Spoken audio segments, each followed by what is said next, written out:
بسم اللہ الرحمن الرحیم۔ السلام علیکم۔ آج ہم بات کریں گے تعلیمی ادارے اور اس میں جنسی زیادتیاں، چاہے وہ دینی تعلیمی ادارے ہیں یا عسکری تعلیمی عصری تعلیمی ادارے ہیں، اسی پر گفتگو کریں گے۔ جن دوستوں نے ویڈیو کو چینل کو سبسکرائب نہیں کیا ہے وہ چینل کو سبسکرائب کرے، اپنے رائے بھی دے سکتے ہیں، ویڈیو پسند آئے تو آگے شیئر بھی کر سکتے ہیں۔ آج کے ویلاگ میں گزشتہ چند دنوں سے آپ دیکھ رہے ہیں، سن بھی رہے ہیں اور مختلف قسم کے آراء بھی اس پر آ رہے ہیں کہ لاہور میں ایک مدرسے میں مفتی عزیز الرحمان نے ایک طالب علم کے ساتھ بدفعلی کی، اس کی ویڈیو سامنے آئی۔ اس کے بعد ہم نے دیکھا کہ اسلام آباد کے انٹرنیشنل اسلامک یونیورسٹی میں اس میں ایک ریپ کا کیس ہوا، ایک طالب علم کے ساتھ جنسی زیادتی کی، اس کی ویڈیو سامنے آئی۔ اور پھر ہم نے دیکھا کہ مفتی عبدالقوی، ان کی بھی ایک ویڈیو جو ہے وہ سامنے آ گئی ہے۔ سب سے پہلے تو ہم اس پر بات کرتے ہیں کہ یہ جو ریپ کے واقعات ہوئے، بدفعلی کے واقعات ہوئے طلباء کے ساتھ مدرسے میں، اور دوسرا جو عصری تعلیمی ادارہ ہے اس میں، اور مفتی عبدالقوی کا اپنا ایک ذاتی طور پر انہوں نے جو کچھ کیا اس کے حوالے سے، مفتی عزیز الرحمان جب ان کا یہ ویڈیو سامنے آیا تو اس پر بدقسمتی سے جو ہمارے لوگ ہیں یا دانشور ہے یا جو سوشل میڈیا کے اوپر ایکٹیو ہے، چاہے وہ فیس بک ہے، ٹویٹر ہے یا دوسرے جو ٹولز ہے میڈیا کے، سوشل میڈیا کے، اس پر جو ایکٹیو لوگ ہیں، اس میں ہم نے واضح طور پر دیکھا کہ اس معاملے پر لوگ دو انتہاؤں کی طرف چلے گئے۔ پہلے تو وہ لوگ کہ جو اپنے آپ کو لبرل کہتے ہیں، جو اپنے آپ کو سیکولر کہتے ہیں، یا جو اپنے آپ کو آزاد خیال اور روشن خیال کہتے ہیں، ایک تو وہ طبقہ تھا، وہ ایک انتہا کی طرف چلے گئے۔ اور دوسرے وہ لوگ جو مذہبی لوگ ہیں یا اپنے آپ کو مذہبی طبقہ کہتے ہیں، تو وہ جو ہے وہ مفتی عزیز الرحمان کے معاملے پر دوسری انتہا کی طرف وہ لوگ چلے گئے۔ اور وہ جو اصل مسئلہ تھا وہ ان دونوں انتہاؤں کی وجہ سے، یعنی یوں سمجھ لیجئے گا کہ دونوں نظریاتی جو انتہا پسندی ہے، وہ نظریاتی انتہا پسندی کی وجہ سے اصل معاملہ جو ہے وہ پس منظر میں چلا گیا، اور لوگ کسی اور موضوع کی طرف یا کسی اور بحثوں میں جو ہے وہ الجھنے لگے۔ نظریاتی انتہا پسندی وہ سیکولر کی طرف سے بھی سامنے آئی، اور نظریاتی انتہا پسندی وہ مذہبی لوگوں کی طرف سے بھی سامنے آئی۔ معاملے پر ہونا کیا چاہیے تھا؟ سب سے پہلے اس بات کا تعین ضروری تھا۔ ظاہر سی بات ہے کہ کسی بھی طالب علم کے ساتھ یا کسی کے ساتھ بھی، طالب علم نہیں ہے لیکن کسی بھی مرد کا مرد کے ساتھ تعلق کو قائم کرنا، چاہے وہ باہمی رضامندی سے ہو، چاہے وہ زور اور زبردستی سے ہو، قرآن و سنت کے مطابق یہ قطعاً ناجائز ہے، یہ قطعاً جو ہے اس کی ممانعت ہے۔ تو ایک تو یہ بات سمجھ لینی چاہیے۔ دوسری بات یہ کہ گناہ کوئی بھی کرے، چاہے وہ ایک ان پڑھ آدمی کرے، چاہے وہ ایک اعلیٰ تعلیم یافتہ آدمی کرے، چاہے وہ مدرسے کا کوئی مفتی کرے، کوئی مولانا کرے، کوئی جو ہے پیر کر لے، کوئی ملنگ کر لے، جو بھی گناہ کر لے، اس گناہ گار کو سزا دینا جو ہے وہ ضروری ہے کہ اس کو سزا ملنی چاہیے۔ لیکن یہاں معاملہ یہ ہوا کہ مفتی عزیز الرحمان کے حوالے سے جب دونوں نظریات کے لوگ انتہاؤں کی حد تک چلے گئے تو وہ معاملہ پس منظر میں چلا گیا، اور دوسرے بحثیں جو ہے وہ سامنے آ گئی۔ وہ بحثیں کیا سامنے آئی؟ جو سیکولر لوگ ہیں ان کا یہ موقف سامنے آیا کہ یہ جو مرد کے ساتھ بدفعلی کرنا یا غیر فطری عمل کرنا یہ تو ٹھیک ہے اگر یہ جو ہے زبردستی نہ ہو، باہمی رضامندی سے ہو تو پھر ٹھیک ہے، لیکن اگر زبردستی ہو تو پھر غلط۔ تو یہ نظریہ سیکولر لوگوں کا یا جو آزاد خیال اور روشن خیال لوگ ہیں ان کا، یہ نظریہ جو ہے یہ بالکل غلط ہے قرآن و سنت کے مطابق، اور اسی لیے انہوں نے مفتی عزیز الرحمان کی مخالفت شروع کر دی کہ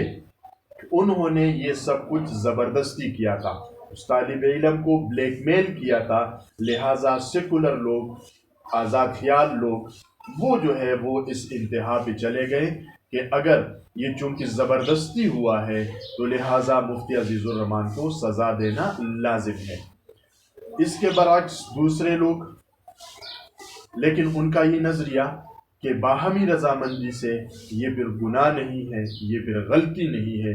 یہ قرآن و سنت کے مطابق قطعاً ناجائز ہے، اور کوئی بھی مسلمان وہ اس کو مان نہیں سکتا، اور لوط علیہ السلام کی قوم کو اللہ رب العزت نے اسی کی وجہ سے تباہ و برباد کیا تھا۔ اب جو مذہبی لوگ تھے اس کے برعکس وہ ایک اور انتہا کی طرف چلے گئے، وہ اس انتہا کی طرف چلے گئے کہ چونکہ مفتی عزیز الرحمان ایک مفتی ہے، قرآن و سنت کا ایک عالم ہے، اور ان سے گناہ سرزد ہوا ہے، لہٰذا اس کی پردپوشی کی جائے، اور اس پر جو ہے اخفا کیا جائے، تو وہ اسی پردپوشی کی طرف جو ہے وہ لوگ چلے گئے، اور وہ سیکولر لوگوں نے ان کی مخالفت اسی وجہ سے شروع کی کہ چونکہ ان کا نظریہ یہ سامنے آ رہا ہے کہ یہ ایک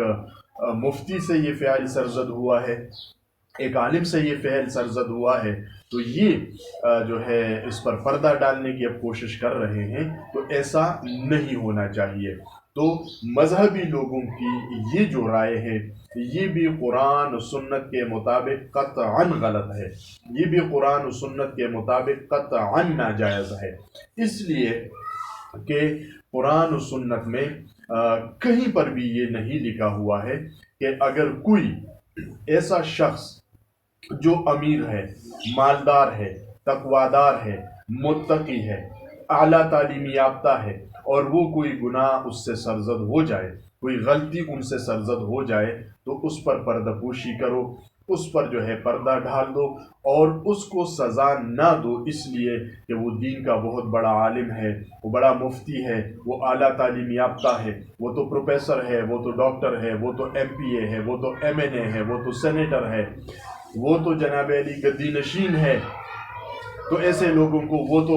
نبی کی اولاد میں سے ہیں، وہ تو جو ہے آل رسول میں سے ہیں، اور وہ تو فلاں سلسلے سے تعلق رکھتا ہے، وہ تو ڈمکا سلسلے سے تعلق رکھتا ہے، تو اس کو سزا نہیں دینی چاہیے۔ تو یہ دینی لوگوں کا یہ جو نقطۂ نظر ہے یہ قرآن و سنت کے بالکل برعکس ہے، قرآن و سنت کے بالکل متصادم ہے، بلکہ نبی مہربان صلی اللہ علیہ وآلہ وسلم نے تو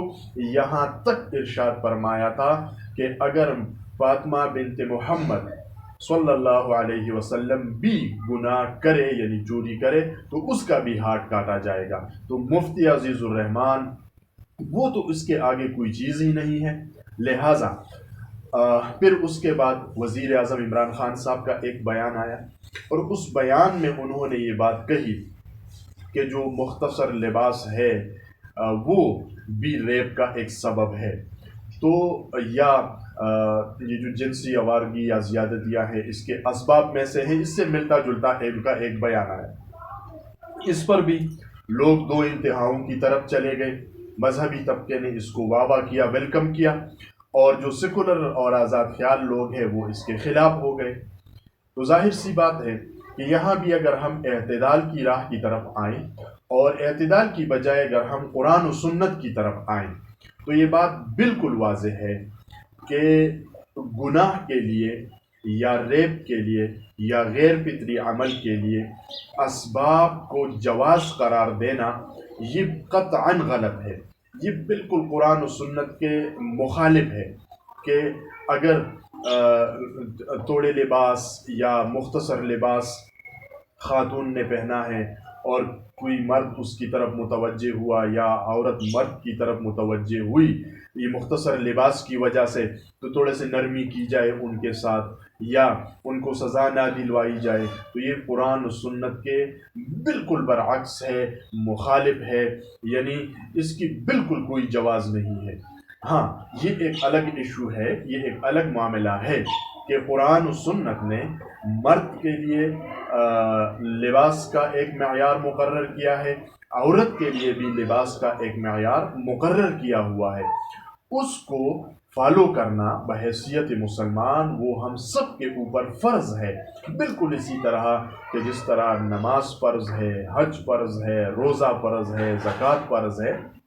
بالکل اسی طرح لباس کا جو پروٹوکول اور ایس او پی قرآن و سنت کے مطابق ہے وہ بھی مسلمانوں کے اوپر فرض ہے، لیکن اس کو جواز بنا کر کسی ایسے شخص کے لیے راہیں جو ہے وہ آسان کرنا اور اس کو سزا سے بچانا کہ یہ اسی وجہ سے ہوا ہے، یہ قطعاً غلط اور ناجائز بات ہے، اور اس کا کوئی جواز جو ہے وہ موجود نہیں ہے۔ لہٰذا جب ہم یہاں پر آتے ہیں تو پھر اس چیز کو جب ہم دیکھتے ہیں، ہم ایک اور بھی تقسیم اس دنیا کے یعنی اس معاملے پر ہوئی، اسلامک یونیورسٹی کا معاملہ آیا تو پھر وہ لوگ جو دینی لوگ ہیں انہوں نے پھر شور مچانا شروع کر دیا کہ جناب یہ تو جو عصری تعلیمی ادارے ہیں وہاں پر بھی یہ سب کچھ ہو رہا ہے اور وہاں کارروائیاں نہیں کی جاتی ہیں، وہاں اتنا شور اور واویلا نہیں مچایا جاتا ہے، لیکن دینی مدرسوں میں جب اس طرح کے واقعات ہوتے ہیں تو سیکولر لوگ اور آزاد خیال لوگ اس کو بہت اچھال لیتے ہیں، تو یہ بات بالکل ٹھیک ہے اور یہ بات درست بھی ہے، لیکن اس میں اس کو بھی جواز نہیں بنایا جا سکتا کہ مدارس کے اندر غلطیاں ہوں، مدارس کے اندر گناہ ہوتا رہے اور لوگ اس کو گناہ نہ کہیں، تو یہ بالکل غلط بات ہے، اور مدارس کا عصری اداروں کے ساتھ پھر موازنہ کرنا یہ بھی غلط بات ہے، کیونکہ عصری تعلیمی اداروں میں دین کا علم نہیں سکھایا جاتا، قرآن کا علم نہیں سکھایا جاتا، سنت نہیں سکھائی جاتی، لیکن مدارس کے اندر قرآن و سنت پڑھائی جاتی ہے، اس لیے جب وہاں پر اس قسم کے واقعات ہوں گے تو اس کے اثرات بھی زیادہ ہوں گے اور لوگ اس کی طرف انگلیاں بھی زیادہ اٹھائیں گے۔ دوسری وجہ یہ ہے کہ وہ لوگ جو آزاد خیال، روشن خیال، اعتدال پسند یا سیکولر لیبرل اپنے آپ کو کہتے ہیں، وہ سوشل میڈیا کا استعمال بھی زیادہ کرتے ہیں، ہمارا دینی طبقے کے لوگ سوشل میڈیا کا استعمال اتنے زیادہ نہیں کرتے، اس لیے وہ واقعات زیادہ جو ہے اس کو اچھالا جاتا ہے اور جو دوسرے واقعات ہیں اس کو زیادہ اچھالا نہیں جاتا، لیکن اس کو جواز بنا کے مدارس کے اندر اصلاح اور اصلاحات کے راستے کو روکنا یہ قطعا ناجائز ہے، اس لیے کہ بالفعل اگر یہ واقعات وہاں سے ہو رہے ہیں اور یہ سب کچھ وہاں پر موجود ہے تو اس کا تدارک کرنا، اس کا خاتمہ کرنا یہ اہل مدارس کا فرض ہے اور ان کی ذمہ داری ہے، نہ کہ وہ کسی اور کے مثال دے کر اس سے فرار کا راستہ جو ہے وہ اختیار کرے، یہ بالکل غلط راستہ ہے۔ پھر اس کے بعد ہم نے دیکھا کہ مفتی عزیز الرحمان کے معاملے پر جو متعلقہ ان کے بورڈز ہیں انہوں نے بھی کوتاہی کا مظاہرہ کیا، اور پھر جس سیاسی جماعت سے ان کا تعلق ہے جمعیت العلماء اسلام کے بارے میں انہوں نے بھی کوتاہی کا مظاہرہ کیا۔ وہ کوتاہی کیا ہے کہ جب یہ معاملہ سامنے آیا تو ان کو بالکل واضح طور پر سامنے آنا چاہیے تھا، پریس کانفرنس کرنی چاہیے تھی، کیونکہ یہ چھوٹے چھوٹے واقعات پر بڑے پریس کانفرنسز کرتے ہیں، وضاحتیں پیش کرتے ہیں، لیکن یہاں صرف ایک پریس ریلیز پر انہوں نے جو ہے وہ اکتفا کر لیا، تو یہ ایسا چھوٹا معاملہ نہیں ہے کہ ایک پریس ریلیز سے یہ ختم ہو جائے۔ تو ان کو چاہیے تھا جو وفاق المدارس ہیں یا جو لاہور کے ذمہ داران ہیں اسی تنظیم کے، کہ وہ ایک پریس کانفرنس کرتے اور یہ مطالبہ قوم کو مطمئن کرتے، قوم کو اعتماد میں لیتے، قوم کو یقین دہانی کراتے کہ یہ جو بھی معاملہ ہے اس ملک کے آئین اور قانون کے مطابق اس کو حل کیا جائے گا، قانون موجود ہے، عدالتیں موجود ہیں، اور جو بھی سزا قانون اور عدالت اس کو دے گی ہم اس کو مانیں گے. ساتھ یہ بھی اعلان کر لیتے کہ ہم بھی اس کیس میں فریق بنیں گے. اگر یہ غلطی ہوئی ہے تو اس کا ازالہ اور اس ملزم کو مجرم ثابت کر کے سزا دینا جو ہے یہ ہماری ذمہ داری ہے. لیکن ایسا نہیں کیا گیا، جس سے شکوک و شبہات نے جنم لیا. اور وہ شکوک و شبہات کیا سامنے آئے؟ وہ شکوک اور شبہات یہ سامنے آئے کہ لوگ یہ سمجھنے لگے کہ وفاق المدارس کے جو اکابرین ہیں یا جو دوسرے جمعیت العلماء اسلام لاہور کے جو نظم ہے یا اس مدرسے کے جو منتظمین ہیں وہ مفتی عزیز الرحمان کو بچانا چاہتے ہیں. تو اب بھی ان کے ساتھ موقع ہے کہ وہ کھل کر سامنے آئیں. وفاق المدارس والے بھی، لاہور کی تنظیم کے بھی، اس مدرسے کے لوگ بھی، اور ایک پریس کانفرنس کریں، قوم کو یقین دلائیں، یقین دہانی کریں کہ ملزم گرفتار ہے، عدالت اس کو جو بھی سزا دے گی ہم وہ قبول کریں گے. بلکہ مطالبہ کریں کہ یہ شخص چونکہ قرآن و سنت کا ماہر تھا، اس کے باوجود انہوں نے یہ غلط اور قبیح فعل کیا ہے، لہٰذا اس کو دگنی سزا جو ہے وہ دینی چاہیے، تاکہ آئندہ مدارس کے اندر کوئی بھی مفتی، کوئی بھی عالم یا کوئی بھی مولانا، کوئی بھی شیخ القرآن اور کوئی بھی شیخ الحدیث جو ہے وہ اس طرح کے جرم سے 100 مرتبہ کرنے سے پہلے جو ہے وہ 100 مرتبہ سوچتے رہے. تو یہ علی الاعلان ان کو بات کرنی چاہیے اور قوم کو اعتماد میں لینا چاہیے. اگر وہ نہیں کریں گے تو غلط فہمیاں پھر موجود ہوں گی، سوالات اٹھیں گے، لوگ پوچھیں گے اور پھر ان کو جواب دینا ہی پڑے گا. صرف اس لیے نہیں کہ وہ جی بڑے متقی آدمی ہیں، وہ جو قرآن و سنت کا ایکسپرٹ ہے اس لیے مٹی پاؤ. تو قرآن و سنت میں کہیں پر بھی مٹی پانے والی پالیسی نہیں ہے. گناہ گار کو گناہ کی سزا دینا یہ قرآن و سنت کی پالیسی ہے، اور یہی قرآن و سنت کا سبق ہے ازل سے لے کر آج تک. لہٰذا اس رویے کو اور اس روش کو ترک کرنا ہوگا ان لوگوں کو. اس کے بعد سوالات آنے لگے زیادہ تر مدارس کے اوپر کہ جی تمام مدارس کے اندر یہی سب کچھ ہو رہا ہے. یہ بھی ایک انتہا پسندانہ نظریہ ہے اور یہ بھی ایک سویپنگ سٹیٹمنٹ ہے. ایسا ہرگز نہیں ہے کہ تمام مدارس کے اندر طلباء کے ساتھ بدپہلی کی جاتی ہے، ایسا ہرگز نہیں ہے. بلکہ بہت کم ہی مدارس ایسے ہوں گے کہ جہاں اس قسم کی قباحتیں موجود ہوگی. لہٰذا جو اقلیت ہے اس کے لیے اکثریت کو بدنام کرنا یہ بھی ظلم ہے، یہ بھی زیادتی ہے. اور لیکن اسی کی وجہ سے اس اکثریت کو پناہ دینا یہ بھی قرآن و سنت کے منافی ہے. لہٰذا ذمہ داریوں کا احساس کرتے ہوئے ہم بالکل کہ جہاں پہ واقعہ ہو جاتا ہے ہمیں وہاں اٹھ کھڑے ہونا چاہیے، مطالبہ کرنا چاہیے کہ اس ملزم کو مجرم ثابت کر کے سزا دی جائے. لیکن اسی ایک فعل کی وجہ سے پورے نظام کو تلپٹ کرنے اور پورے نظام کو ختم کرنے اور پورے نظام کو گالیاں دینے، پورے نظام کو تباہ و برباد کرنے کی اور پورے نظام پر الزامات لگانا یہ غلط طریقہ کار ہے، یہ بھی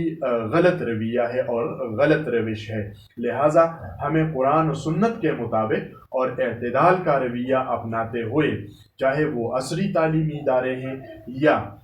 دینی تعلیمی ادارے ہیں، ان محرکات کو تلاش کرنے کی ضرورت ہے کہ وہ محرکات کیا ہے کہ جس کی وجہ سے آئے روز یہ واقعات ہوتے رہتے ہیں.